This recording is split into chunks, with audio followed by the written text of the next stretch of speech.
നമസ്കാരം. എല്ലാ പ്രിയപ്പെട്ട കൂട്ടുകാർക്കും ഫാസിസ് അക്കാഡമിയുടെ മറ്റൊരു വീഡിയോയിലേക്ക് ഹാർദമായ സ്വാഗതം.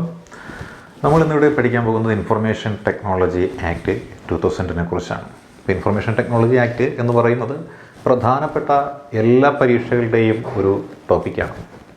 സ്പെഷ്യൽ ടോപ്പിക്കിൽ ഉൾപ്പെടാറുണ്ട്.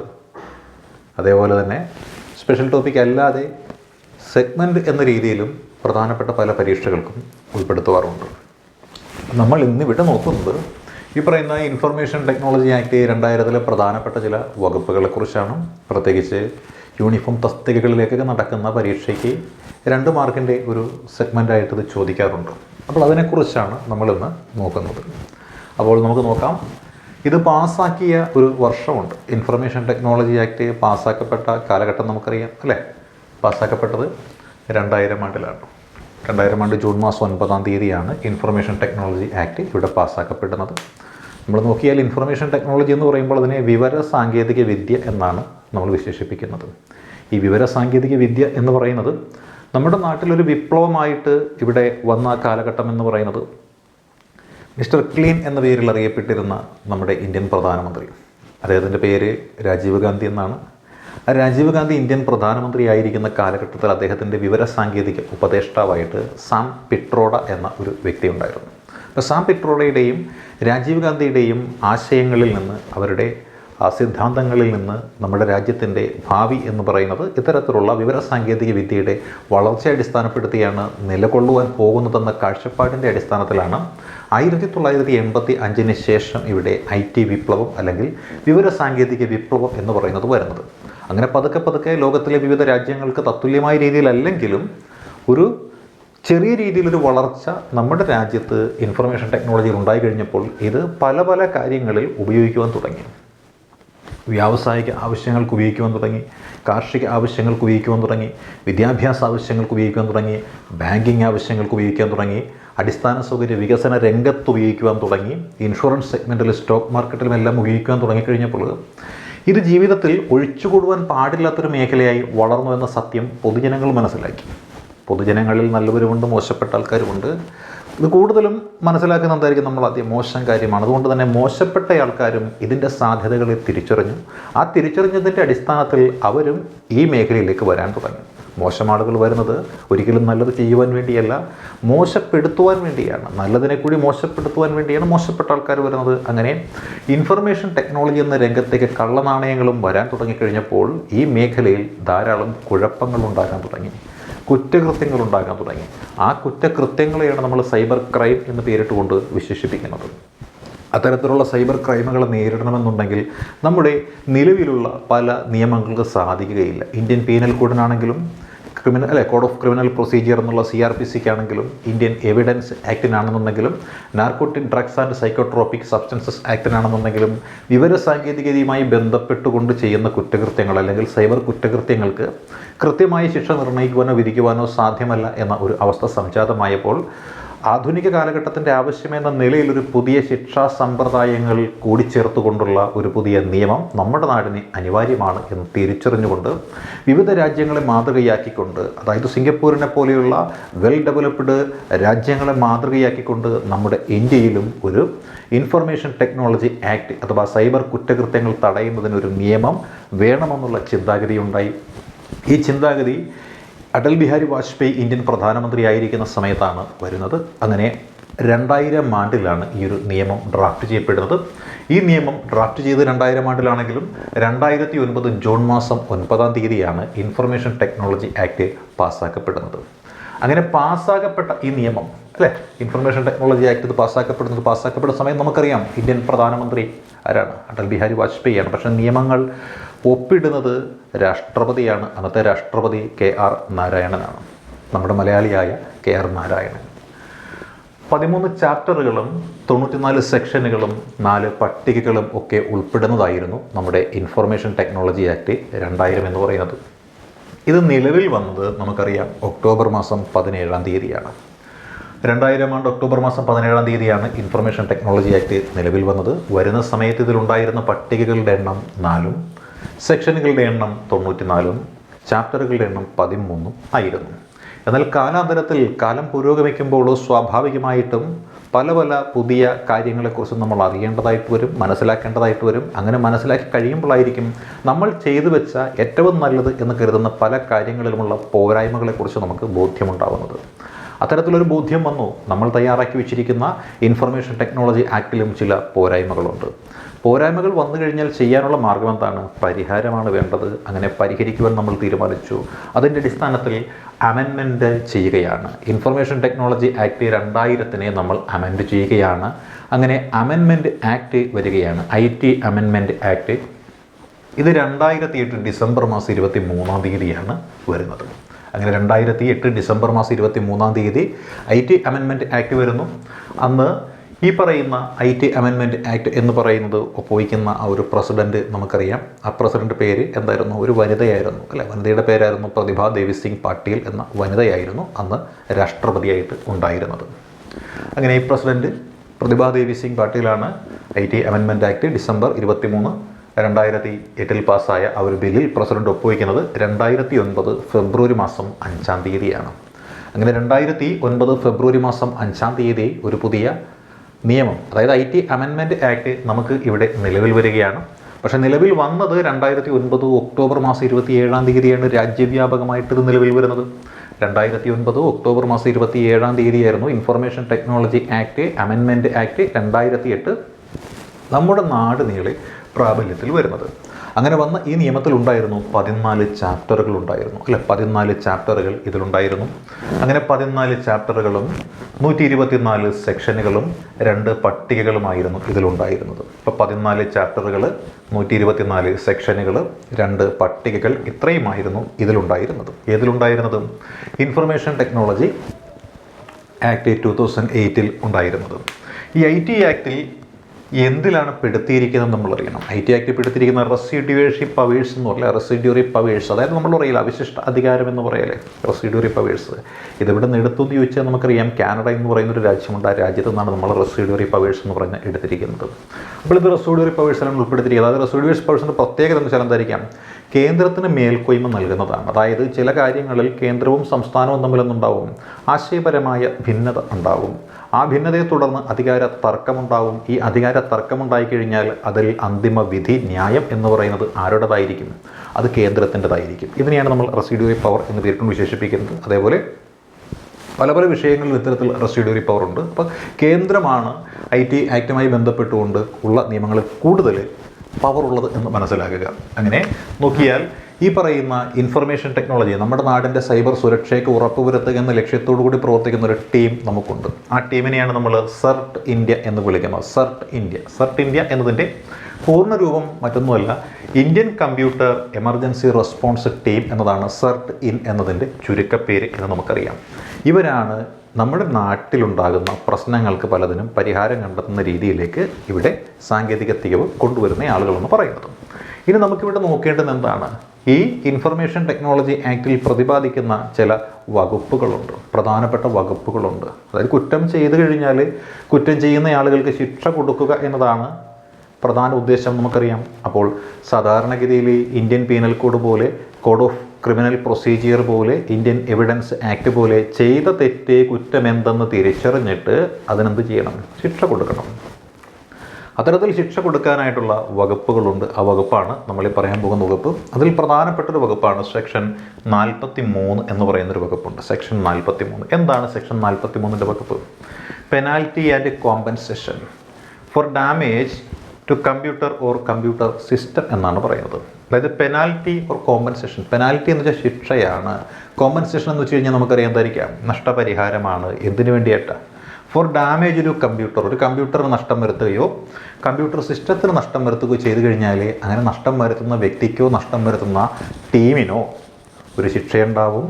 മാത്രമല്ല ആ വരുത്തിയ നഷ്ടം അവരിൽ ഈടാക്കുന്ന ഒരു നഷ്ടപരിഹാരവും നൽകേണ്ടതായിട്ട് വരും. അപ്പോൾ എന്തൊക്കെയാണ് ഈ പറയുന്ന ആ ഒരു ഡാമേജ് എന്ന് പറയുന്നത് കൊണ്ട് ഉദ്ദേശിക്കുന്നത് നമുക്ക് നോക്കാം, അല്ലേ? അതേപോലെ penalty and compensation for damage to computer or computer system. അതായത് ഒരു കമ്പ്യൂട്ടർ സിസ്റ്റത്തിൽ നിന്ന് ഡേറ്റ, അല്ലേ, അത് അനുവാദമില്ലാതെ ഡൗൺലോഡ് ചെയ്യുക, കോപ്പി ചെയ്യുക. അപ്പോൾ ഒരു സിസ്റ്റത്തിൽ നിന്ന് ഡേറ്റ അനുവാദമില്ലാതെ ഡൗൺലോഡ് ചെയ്യുക, കോപ്പി ചെയ്യുക മുതലായ കാര്യങ്ങൾ ചെയ്തു കഴിഞ്ഞാൽ അത് സെക്ഷൻ 43 പ്രകാരം എന്താണ്? കുറ്റകരമായ ഒരു പ്രവൃത്തിയാണ്. ഇനിയോ ഒരു കമ്പ്യൂട്ടർ സിസ്റ്റത്തെ മൊത്തത്തിൽ നശിപ്പിക്കാൻ വേണ്ടിയിട്ട് എന്ത് ചെയ്യുകയാണ്, അതിലേക്ക് വൈറസ് ബാധ കൊടുക്കുന്നു, അല്ല വൈറസിനെ അങ്ങോട്ടേക്ക് പ്രചരിപ്പിക്കുകയാണ് ചെയ്യുന്നത്. ഇങ്ങനെ വൈറസിനെ അങ്ങ് പ്രചരിപ്പിച്ചു കഴിഞ്ഞാൽ അതും എന്തായിട്ട് വിടുന്നതാണ്, അതും ഈ സെക്ഷൻ 43 പ്രകാരം കുറ്റകരമായ ഒരു അവസ്ഥാവിശേഷമായിട്ട് മാറുന്നതാണ്, അല്ലേ? സെക്ഷൻ 43 പ്രകാരം അതും കുറ്റകരമായിട്ടുള്ളൊരു അവസ്ഥാവിശേഷമായിട്ട് മാറുന്നതാണ്.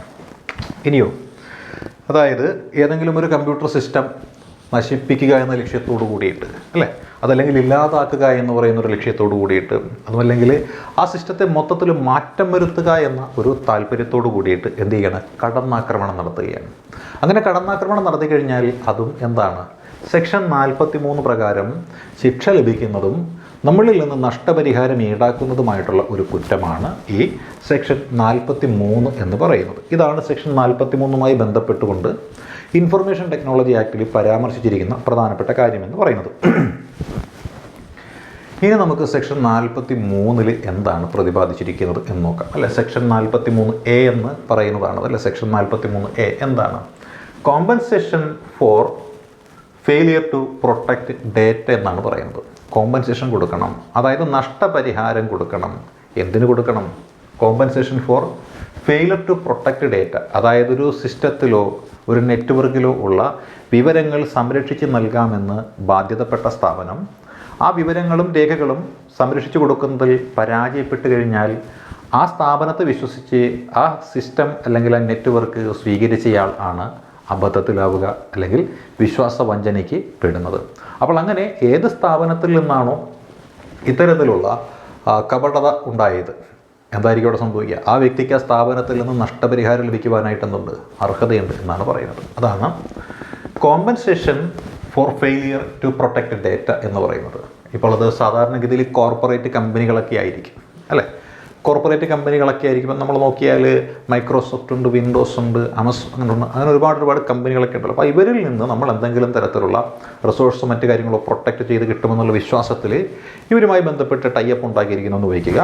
എന്നാൽ നമ്മൾ സൂക്ഷിച്ചു വയ്ക്കാൻ ആഗ്രഹിക്കുന്ന നമ്മളുടെ ഡേറ്റാസ് നഷ്ടപ്പെട്ടു പോയി. നമ്മുടെ അനാസ്ഥയല്ല, ഇവരുടെ അനാസ്ഥയാണ്. കാര്യം ഇവരാണ് നമുക്ക് സംരക്ഷണം നൽകാമെന്ന് പറഞ്ഞിരുന്ന ആൾക്കാർ. അപ്പോൾ അവർക്ക് എന്തൊക്കെ എന്ത് പറ്റും, അബദ്ധം പറ്റി അല്ലെങ്കിൽ അവരുടെ തെറ്റ് പറ്റി. അപ്പോൾ ആ തെറ്റിന് അവരെന്ത് ചെയ്യണം, പ്രായശ്ചിത്തം ചെയ്തേ പറ്റുകയുള്ളൂ.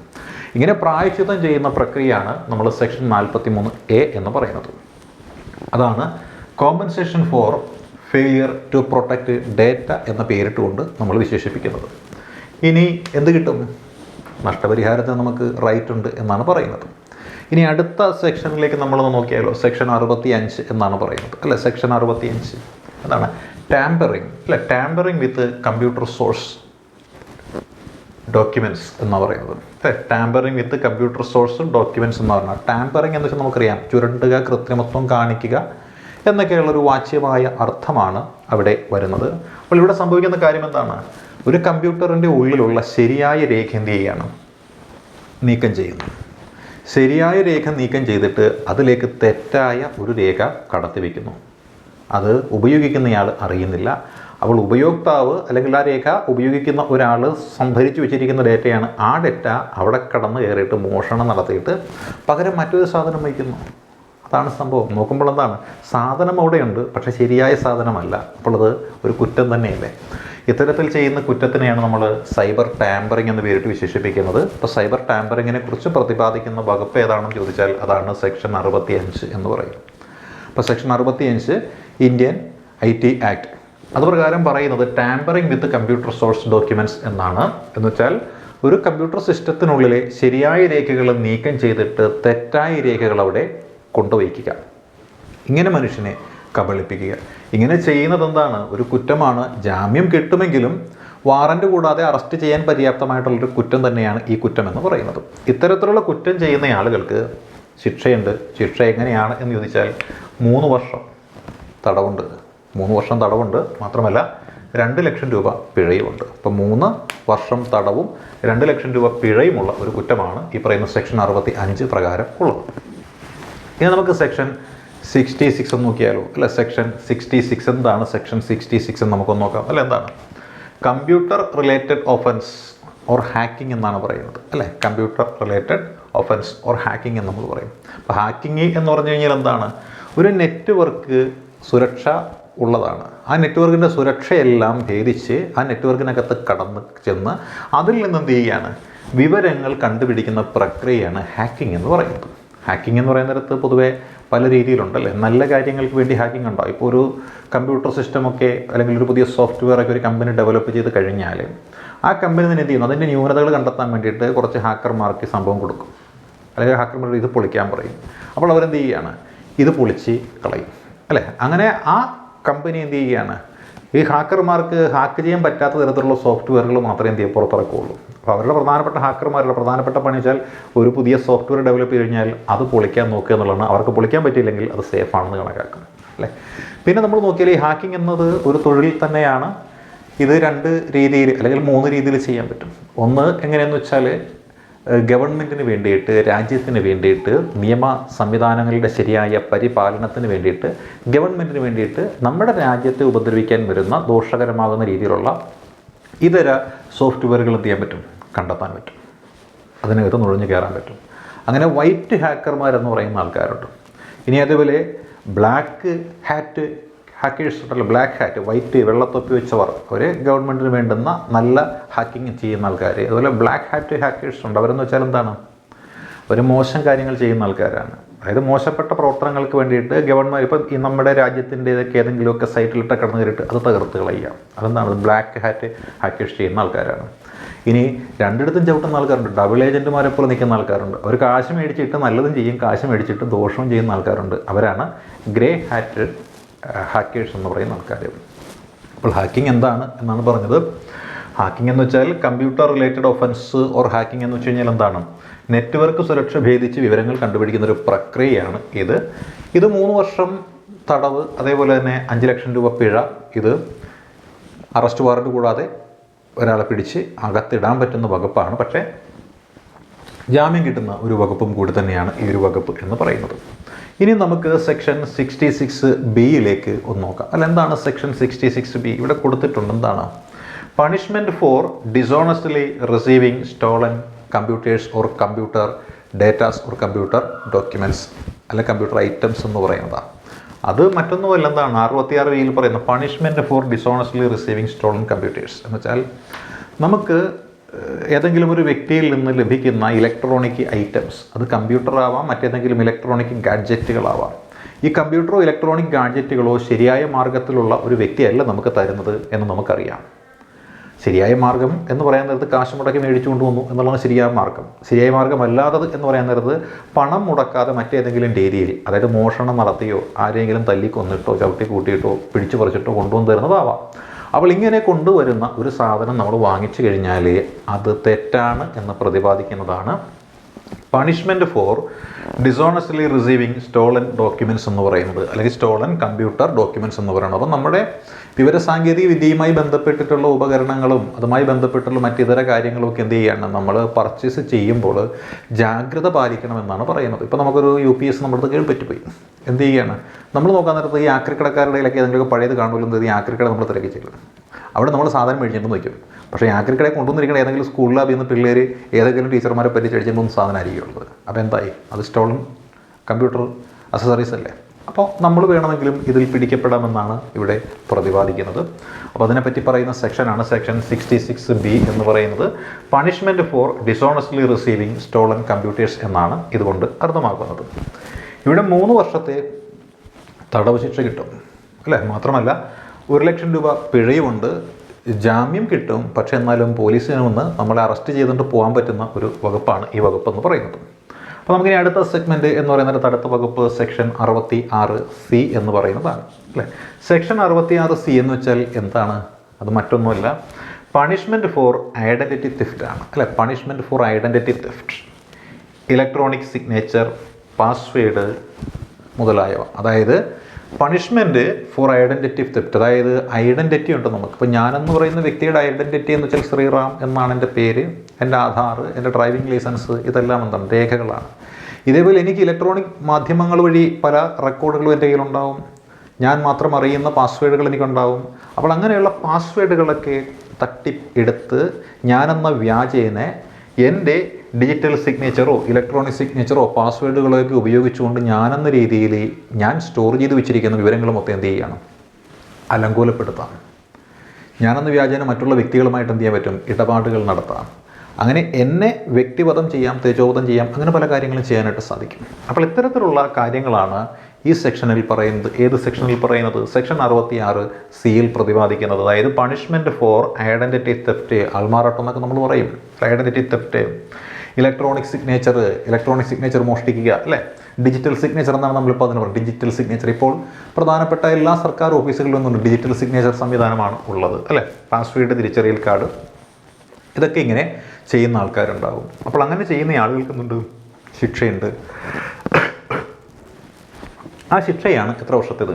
3 വർഷത്തെ ശിക്ഷയുണ്ട്, അല്ല 1 ലക്ഷം രൂപ പിഴയുമുണ്ട്. അപ്പോൾ 3 വർഷത്തെ ശിക്ഷയും 1 ലക്ഷം രൂപ പിഴയുമുണ്ട്. ഇത് നമ്മൾ നേരത്തെ പറഞ്ഞ പോലെ വാറൻ്റ് ഇല്ലാതെ പിടിച്ചകത്തിടാൻ പറ്റുന്നൊരു വകുപ്പാണ്. പക്ഷേ ജാമ്യം ലഭിക്കുന്നൊരു വകുപ്പാണ്. മതിയായ സംഭവങ്ങൾ കൊണ്ടുവന്നു ജാമ്യം ഉറപ്പായിട്ടും കിട്ടുന്ന ഒരു വകുപ്പും കൂടിയാണ്. അതാണ് 66(C) എന്ന് പറയുന്നത്. Punishment for identity theft, electronic signature, password etcetera എന്നാണത് അറിയപ്പെടുന്നത്. ഇനി അടുത്ത സെക്ഷൻ 66D ഉണ്ട്, അല്ലെ? സെക്ഷൻ 66D എന്ന് വെച്ചാൽ എന്താണ്? Punishment for cheating by personation by using computer resources. അതായത് നമ്മൾ നേരത്തെ പറഞ്ഞ ID ചീറ്റിംഗ് ഉണ്ട്, ഐ ഡി തെഫ്റ്റ് എന്ന് പറയുന്നില്ലേ, അതിൻ്റെ മറ്റൊരു ശ്രേണിയിലേക്ക് നമുക്ക് പെടുത്താൻ പറ്റും. അത് വ്യക്തി തന്നെ അങ്ങോട്ട് മാറുന്നു, ആൾമാറാട്ടം പൂർണ്ണമായിട്ട് നടത്തുന്നു. അതാണ് 66D പ്രതിപാദിക്കുന്നത്. എന്ന് വെച്ചാൽ punishment for cheating by personation by using computer resources എന്ന് പറഞ്ഞാൽ, അതായത് ആൾമാറാട്ടം, വ്യക്തമായിട്ട് ആൾമാറാട്ടം നടത്തി പറ്റിക്കുന്ന പരിപാടിയാണ് ഈ പറയുന്ന സെക്ഷൻ 66D ഉൾപ്പെടുത്തിയിട്ടുള്ളത്. ഇങ്ങനെ ആൾമാറാട്ടം നടത്തുന്നതിന് ശിക്ഷയുണ്ട്. ശിക്ഷ എത്രയെന്ന് ചോദിച്ചാൽ 3 വർഷത്തെ തടവും 1 ലക്ഷം രൂപ പിഴയുമാണ് ഇവിടെ ശിക്ഷയായിട്ട് ഉള്ളത്. ഇത് നമ്മൾ നോക്കിയാൽ 66E എന്ന് പറയുന്ന ഒരു സെഗ്മെൻ്റ് ഉണ്ട്, അല്ലേ? 66E എന്താണ്? 66E എന്ന് പറയുന്നത് punishment for violation of privacy എന്നാണ് പറയുന്നത്. Punishment for violation of privacy. Privacy എന്താണെന്ന് നമുക്കറിയാം. പ്രൈവസി എന്ന് വെച്ചാൽ എന്താണ്? സ്വകാര്യതയാണ്. സ്വകാര്യത എല്ലാവർക്കും ഉണ്ടാവണമെന്ന് എല്ലാവരും ആഗ്രഹിക്കുന്നതാണ്. സ്വകാര്യതയിലേക്കുള്ള കടന്നുകയറ്റം എന്നുള്ളത് പാടില്ല എന്ന് കോടതി പോലും പറഞ്ഞിട്ടുള്ള കാര്യങ്ങളാണ്. അപ്പോൾ punishment for violation of privacy സ്വകാര്യതയുടെ ലംഘനമാണ്. ഇപ്പോൾ സ്വകാര്യ ചിത്രങ്ങളുണ്ടാവാം. അത്തരത്തിലുള്ള സ്വകാര്യ ചിത്രങ്ങൾ എന്ത് ചെയ്യണം? എടുക്കുക, അത് പ്രചരിപ്പിക്കുക മുതലായ കാര്യങ്ങളൊക്കെ ചെയ്തു കഴിഞ്ഞാൽ, ഇലക്ട്രോണിക് മീഡിയ വഴി ചെയ്തു കഴിഞ്ഞാൽ അത്തരത്തിലുള്ള കാര്യങ്ങൾ ചെയ്യുന്ന വ്യക്തികൾക്കുള്ള ശിക്ഷയെ പറ്റിയൊക്കെയാണ് 66E പ്രതിപാദിക്കുന്നത്. അത് 3 വർഷം വരെ കഠിന തടവും 2 ലക്ഷം രൂപ പിഴയും ഇവിടെ നമുക്ക് ശിക്ഷയായിട്ട് കിട്ടുന്നതാണ് കേട്ടോ. അപ്പം 3 വർഷം വരെ കഠിന തടവും 2 ലക്ഷം രൂപ പിഴയും ഒക്കെ കിട്ടുന്ന ഒരു ഒഫൻസ് തന്നെയാണ് ഇത് എന്ന് മനസ്സിലാക്കുക. ഇനി അടുത്ത 66F ഉണ്ട്. എന്താണ് 66F എന്ന് പറഞ്ഞു കഴിഞ്ഞാൽ? അതുകൂടി നമ്മൾ അറിയണം, അല്ലെ? 66F പണിഷ്മെൻറ്റ് ഫോർ സൈബർ ടെററിസമാണ്, അല്ലെ? പണിഷ്മെൻറ്റ് ഫോർ സൈബർ ടെററിസമാണ്. അതിന് ജീവപര്യന്തം തടവാണ് ശിക്ഷ എന്ന് പറയുന്നത്. അതായത് നമ്മുടെ രാജ്യത്തിൻ്റെ സുരക്ഷ, ഐക്യം, അഖണ്ഡത, സാഹോദര്യം, സമത്വം, മതേതരത്വം, അങ്ങനെ പല പല ഘടകങ്ങളുണ്ട്. ആ ഘടകങ്ങൾക്ക് വിഘാതമായിട്ട് വരുന്ന സംഭവ വികാസങ്ങൾ ഇലക്ട്രോണിക് മീഡിയ വഴി ചെയ്യുകയോ പ്രചരിപ്പിക്കുകയോ അതിന് വേണ്ടുന്ന നടപടിക്രമങ്ങൾക്ക് മുതിരുകയോ ചെയ്തു കഴിഞ്ഞാൽ അത്തരത്തിലുള്ള ആളുകൾക്കുള്ള ശിക്ഷയാണ് രാജ്യദ്രോഹമെന്ന് മുദ്ര കുത്തിയിട്ട് ജീവപര്യന്തം തടവ് ശിക്ഷ കൊടുക്കുക എന്ന് പറയുന്നത്. ഇതിനെപ്പറ്റി പ്രതിപാദിക്കുന്നത് സെക്ഷൻ 66F ഇതിനെപ്പറ്റി പ്രതിപാദിക്കുന്നത്. ഇനി നമുക്ക് അടുത്ത സെക്ഷനിലേക്ക് കിടക്കാം. അടുത്ത സെക്ഷൻ എന്ന് പറയുമ്പോൾ punishment for publishing or transmitting obscene materials in electronic form എന്നാണ് പറയുന്നത്. അതായത് അശ്ലീല ചിത്രങ്ങൾ, അതായത് നമ്മുടെ സദാചാരത്തിന് വിരുദ്ധമായ രീതിയിലുള്ള ചിത്രങ്ങളും മറ്റും എന്ത് ചെയ്യുകയാണ്? സോഷ്യൽ മീഡിയയിലൂടെ അല്ലെങ്കിൽ ഇലക്ട്രോണിക് മീഡിയയിലൂടെ പ്രചരിപ്പിക്കുക, അത് പൊതുജനങ്ങളിലേക്ക് എത്തിക്കുക, ഒരു വ്യക്തിയെ അപമാനിക്കാൻ ശ്രമിക്കുക, ഇപ്രകാരമുള്ള പ്രവർത്തനങ്ങളാണ് സെക്ഷൻ 67 ഉൾപ്പെടുത്തിയിരിക്കുന്നത്. അത് പ്രതിപാദിക്കുന്നത് punishment for publishing or transmitting obscene material in electronic form എന്നാണ് പറയുന്നത്. അശ്ലീല ചിത്രങ്ങൾ പ്രദർശിപ്പിക്കുക എന്നാണ് ഇതുകൊണ്ട് അർത്ഥമാക്കുന്നത്. ഇതിനെത്രയാണ് ശിക്ഷയുള്ളത്? 3 വർഷം വരെ തടവുണ്ട്, 5 ലക്ഷം രൂപ പിഴയുമുണ്ട്. അപ്പോൾ 5 ലക്ഷം രൂപ പിഴയും 3 വർഷം വരെ തടവുമാണ്. അപ്പോൾ 3 വർഷം വരെ തടവും 5 ലക്ഷം രൂപ പിഴയുമാണ് ഇവിടെ ഉള്ളത്.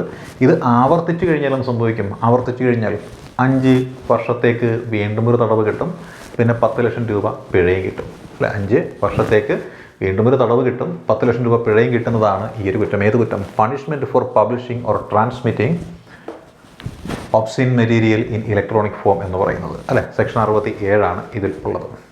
ഇനി നമുക്ക് സെക്ഷൻ 67A എന്താണെന്ന് നോക്കാം അല്ലേ. സെക്ഷൻ 67A എന്താണ് എന്ന് നോക്കാം. അത് മറ്റൊന്നുമില്ല, എന്തായിരിക്കാം, punishment for publishing or transmitting of materials അല്ലേ, കണ്ടെയ്നിങ് എന്താണ്, sexually explicit act etcetera in electronic forms. അതായത് മറ്റൊന്നുമല്ല, ഇതിൽ പ്രതിപാദിക്കുന്നത് പോണോഗ്രഫിയാണ്. ലൈംഗിക ദൃശ്യങ്ങൾ പ്രചരിപ്പിക്കുക, ചിത്രീകരിക്കുക, അത് ഇലക്ട്രോണിക് മീഡിയ വഴി എന്ത് ചെയ്യുക, മറ്റുള്ളവരിലേക്ക് എത്തിക്കുക. ഇപ്രകാരമുള്ള കാര്യങ്ങളെന്ന് പറയുന്നത് ഒരു കുറ്റകൃത്യമായിട്ട് തന്നെയാണ് പെടുത്തിയിരിക്കുന്നത്.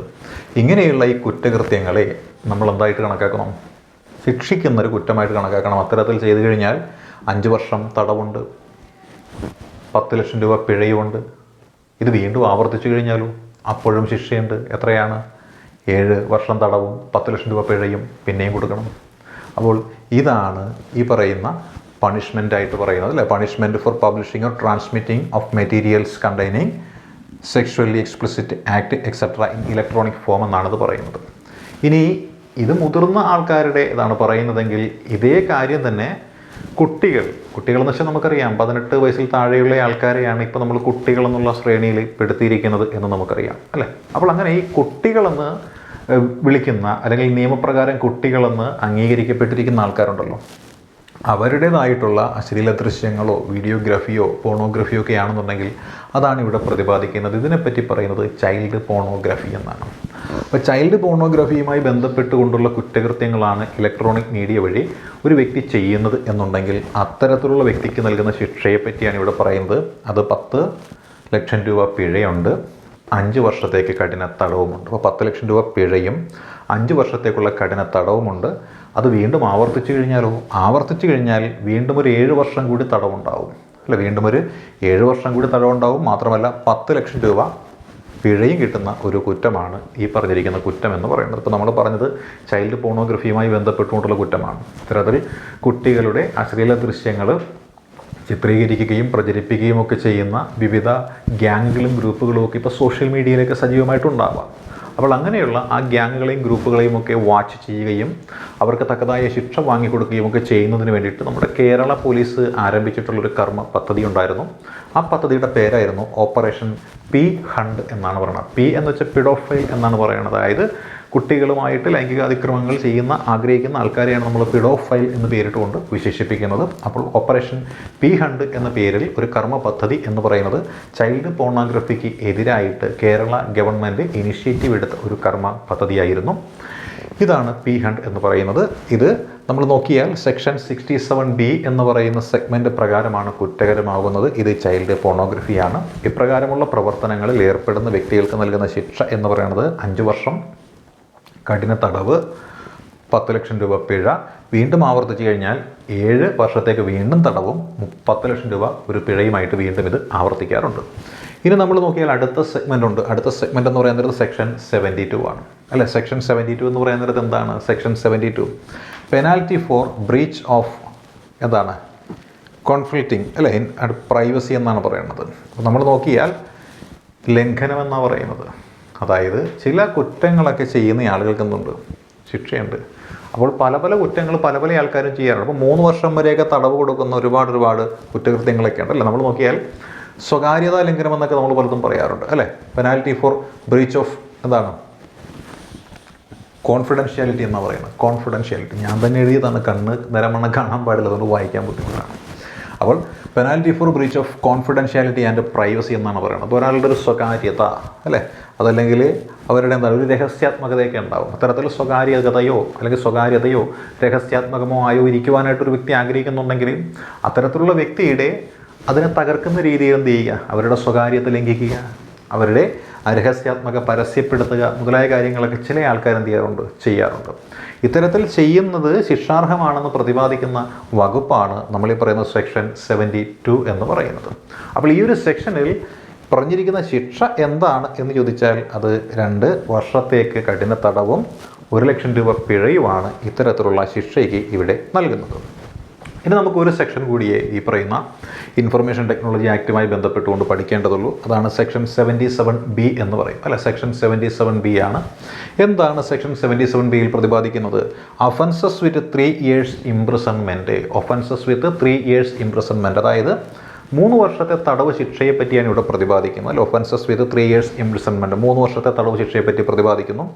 ടു ബി ബെയിലബിൾ ആണ്, ജാമ്യം കിട്ടുന്ന ഒരു വകുപ്പാണ്. അതായത് 3 വർഷത്തിന് മുകളിലുള്ളതാണെന്നുണ്ടെങ്കിൽ നമുക്ക് പറയാം അതായിരിക്കാം ഇച്ചിരി പ്രയാസമുള്ള, ജാമ്യമൊക്കെ ലഭിക്കാൻ പ്രയാസമുള്ള വകുപ്പുകളായിരിക്കും 3 വർഷത്തിന് മുകളിലുള്ളതാണെങ്കിൽ. എന്നാൽ 3 വർഷത്തിൽ താഴെയുള്ളതൊക്കെയാണെന്നുള്ളൂ ആ ജാമ്യം ലഭിക്കാൻ പറ്റുന്ന ഒരു വകുപ്പുകളൊക്കെയാണ്. അപ്പോൾ ഇത്രയും കാര്യങ്ങളാണ് ഇൻഫർമേഷൻ ടെക്നോളജി ആക്ട് 2000 ബന്ധപ്പെട്ടുകൊണ്ട് മത്സര പരീക്ഷയ്ക്ക് പഠിക്കുന്ന ഒരു വ്യക്തി എന്ന നിലയിലും അതേപോലെ കാര്യങ്ങൾ കൃത്യമായിട്ട് മനസ്സിലാക്കുക എന്നുള്ളൊരു ആഗ്രഹം മനസ്സിൽ ഒളിപ്പിച്ചുകൊണ്ട് ഈ വിഷയങ്ങളുടെ മേൽ നിരീക്ഷണം നടത്തുന്ന ഒരു വ്യക്തി എന്ന നിലയിലും ഓരോരുത്തരും അറിഞ്ഞിരിക്കേണ്ടത്. അപ്പോൾ ഈ കാര്യങ്ങളെല്ലാം എല്ലാവർക്കും മനസ്സിലായി എന്ന് വിശ്വസിച്ചുകൊണ്ട് നിർത്തുന്നു. All the best.